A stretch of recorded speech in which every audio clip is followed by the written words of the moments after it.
I'm honored to introduce the most badass woman I know, my wife, Drew Fennell.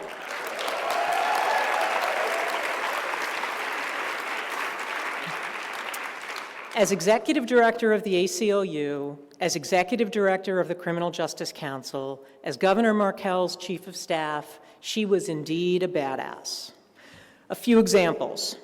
Former felons who have served their time in Delaware can now vote because Drew led efforts to pass such legislation.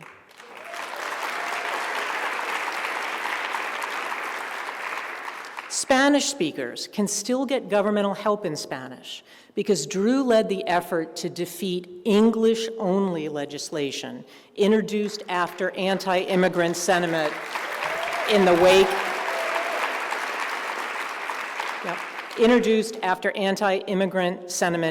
of the 9/11 attacks. Some things never change, right?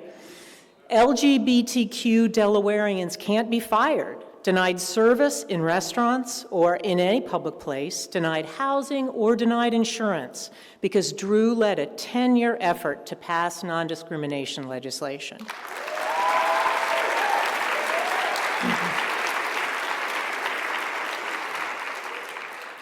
Inmates in Delaware prisons have at least a very basic level of humane health care because Drew led the efforts that resulted in the Delaware Department of Corrections entering into a consent decree with the federal government following terrible details of prisoner suffering.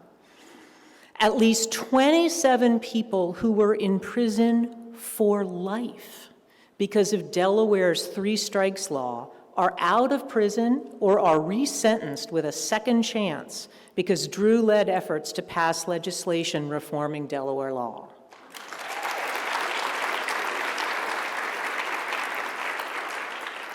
And the number of prisoners who are held in Delaware prisons pre-trial, typically people who can't afford bail, is down 33% at the last published count because of broad-reaching bail and sentencing reform legislation efforts led by Drew.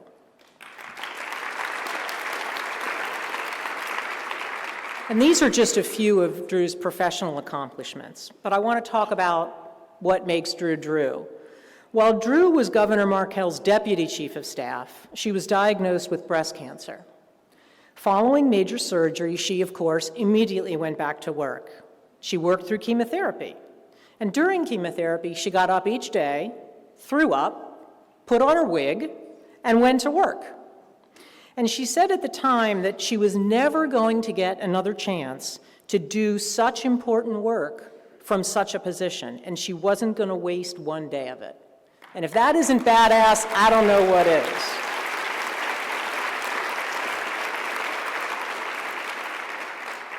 I think Drew has been successful because she changes hearts and minds with good arguments, with grace, with personal courage, and frankly, with more implacable perseverance than any person I've ever met. And I can't wait to see what amazing work she does in her relatively new role at Christiana Care. And now I think there's a video that will also help introduce Drew. Thank you. You know, I'm impressed every year with the women who are named to this honor. Delaware being Delaware, I often know many of them. This year I know all of them. And Marie and Maria and Jan and Tanya and Drew are extraordinary. I think the selection committee really knocked it out of the park. And I'm thrilled that Drew has asked me to say a few words on her behalf. Every time Drew has to make a decision, every issue that Drew is involved in, she always makes sure that she is putting other people at the center of the equation. I've literally never seen her say, well, this is important to me. What she says is, this is why this is important to others. Drew looks to make the world around us a fairer place for us to live, a more humane place for us all to live, and a kinder, more inclusive place. And she accomplishes all of that. We all know about her advocacy for LGBTQ rights, for marriage equality, and for the Equal Rights Amendment. What may not be as well known is her tremendous advocacy in the field of criminal justice reform. When you're dealing with criminal justice, especially when you have a background like a background I have, been in jail, did time, transition, and you come across a lot of people who appear to have a concern for this particular population. However, a lot of times it's used for to exploit or, for their benefit. But I really felt like Drew was someone who generally cared and had a real passion to see individuals be successful. I think the thing that really I'll always remember about Drew, she had cancer when she was working in our office. And her commitment, her drive to continue to be a part of the team, to continue to make a difference for people throughout our state was unbelievable. When you still, in your darkest hours, still think to assist other individuals, that says a whole lot. She is a Renaissance woman. She's just knowledgeable in so many different areas and has been a pioneer in so many areas of human rights, of civil rights. And I think she's done a tremendous job with making the world we live in a better place.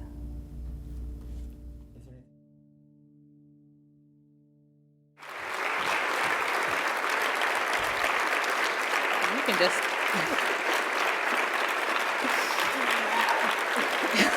Whoa! Oh my God.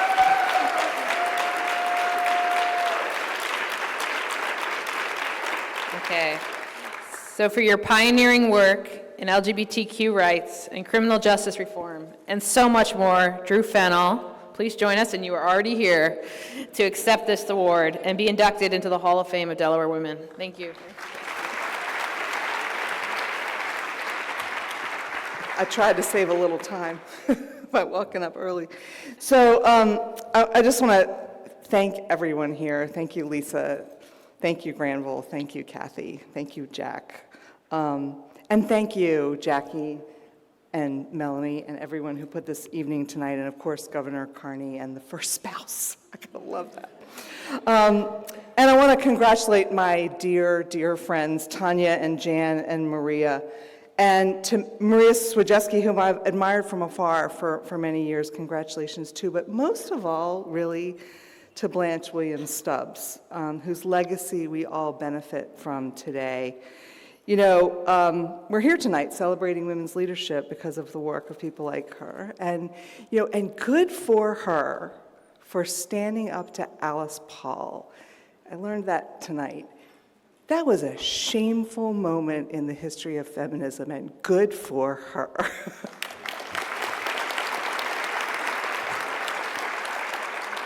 You know, there's so many of us in this room tonight who benefited from her work, who continue to benefit from her work today.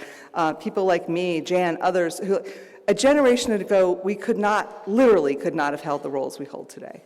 And that's remarkable. And to every person in this room, many of you I've worked with over the years, thank you for spending every day sort of being the change you want to see in the world. And to my coworkers from Christiana Care, thank you for being there. I promise it doesn't take me 10 years to do everything. And of course, to my family, to my wonderful wife, Lisa. You know, my best advice that I ever give anyone is to pick someone warm and loving and capable. I mean, ask anyone here, I believe Lisa Goodman can do anything. But most of all, pick someone who believes in you more than you believe in yourself. That's really important. And to my sweet sister Beth, who came here tonight, and to Ann Claude, my other sister, who is watching with her family on Facebook. Hi! And of course, to my children, Mary Nash and Whit and Caroline, who are here tonight, and David, Hello, Facebook, again. Thank you for being here, and of course to my son-in-law, Drew, and to Whit's boyfriend, Spencer. We love you, and we're so glad you're here. You may have noticed that the photos that ran before we talked, we were up here tonight, and in the video, there were group photos of my family. There were actually lots of them, maybe more than you might have expected if you noticed at all. But not only are we all a little bit older than we were in some of those pictures, but the reason I selected them was because in each of those photos, we had a different legal relationship to each other. So there's a photo from our commitment ceremony, which was accompanied with a lot of very expensive legal documentation and estate planning. And then we had a civil union. You saw some pictures of that. And marriage became legal in Delaware, and then it was recognized by the federal government. And we're standing here as living proof that progress is personal and progress is possible. And we are going to hang on, folks.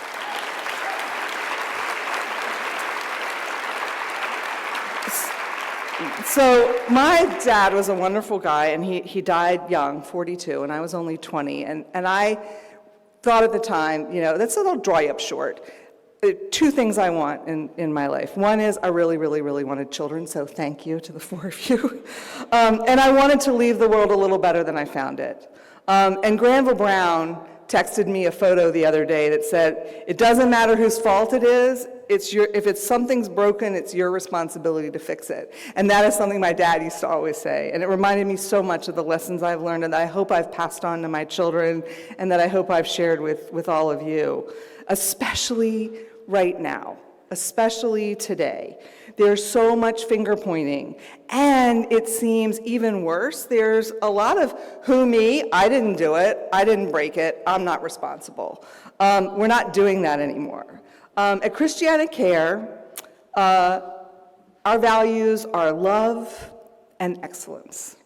And we know that when you lead with love, you can do really hard things. Love lets you do the hard things. And there's a lot of love in this room tonight and a lot of excellence. And for every woman in this room and every man in this room and everybody watching on Facebook, live in love, serve with excellence. I cannot wait to see what we get to achieve next. Thank you so much.